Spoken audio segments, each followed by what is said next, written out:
Welcome to momentum academy quadratic equation. Okay, आता आपण four problem बघा. X square plus x plus 15 is equal to 0, x square minus x plus 15 is equal to 0, x square plus x minus 15 is equal to 0, x square minus x minus 15 is equal to 0. Okay, तर चारही जे problem आहे या चारही प्रॉब्लेमचा आपण direct answer लिहू शकतो factor पाहिल्यानंतर. ओके, कोणत्या पद्धतीने लिहू शकतो? ओके, आता जे आपण अगोदर चार प्रॉब्लेम सॉल्व्ह केले आहेत, ओके, त्याच्यानुसार तर सर्वात पहिले आपण काय करूया? Factor pod. ओके, तर कशाचे फॅक्टर पॉड लागेल आपल्याला? 15 चे फॅक्टर पॉड लागेल. काय तर 5 3 जा, ओके, 5 3 जा 50. फक्त आपण काय पाडले? फॅक्टर पाडले.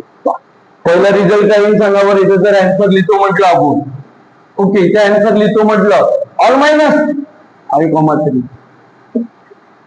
कारण ऑल प्लस आहे ना, हाय सॉल्व नाही करतो आपण, लक्षात आलं. बट तुम्हाला जेव्हा एक्झाम मध्ये सॉल्व्ह करायचं आहे तेव्हा मात्र तुम्हाला मेथडने सॉल्व्ह करावं लागेल. ओके, त्याच्यानंतर x square minus x plus 15. Okay, तर इथे काय चेंज होणार? फॅक्टर चेंज नाही होणार, ओनली साइन. ओके, मग आता साइन चेंज करण्यासाठी इथे काय करू आपण? पाहिजे फक्त साइन चेंज होईल. ओके, ते मायनस, तर आम्हाला दोन्हीला मायनस द्यावं लागेल. फॅक्टर तेच आहे. याचा रिझल्ट काय बेटा? आन्सर जर घेतो म्हटलं तर याचा रिझल्ट येणार. ओके, आता पहा दोन्ही रिझल्ट मायनस म्हणजे मायनस मध्ये मायनस फॅक्टर आहे.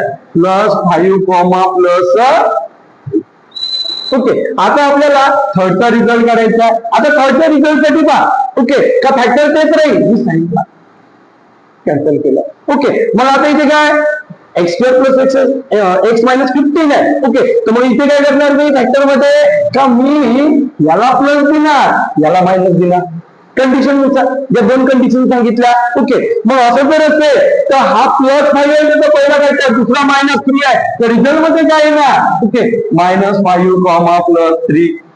ओके, त्याच्यानंतर x square minus x minus 15 is equal to 0 आहे. ओके, आता इथे काय करू आपण? ओके, साइनला कॅन्सल करू. फक्त साइन चेंज करत आहोत आपण. चार प्रॉब्लेम आहे, फॅक्टर तेच राहील, साइन चेंज करत आहोत. आन्सर सुद्धा तेच राहील, फक्त काय बदलल? साइन बदलल. ओके, इथे x square minus x minus 15 is equal to 0. So answer. Okay, काय करू इथे आता आपल्याला? याला मायनस द्यावं लागेल, याला प्लस द्यावं लागेल. कंडिशन नुसार ज्या दोन कंडिशन मी तुम्हाला सांगितल्या आहे, आणि याचा रिझल्ट काय बेटा? 5, मायनस. ओके, फक्त प्रॉब्लेम पाहिल्यानंतर, ओके, फक्त प्रॉब्लेम पाहिल्यानंतर आपल्याला फॅक्टर पाहिल्यानंतर डायरेक्ट रिझल्ट. ओके, म्हणजे एक प्रॉब्लेम आपण 4 टाइप लिहू शकतो. ओके, आन्सर सेम येईल, फक्त बदलन का? ओके, साइन चेंज होईल.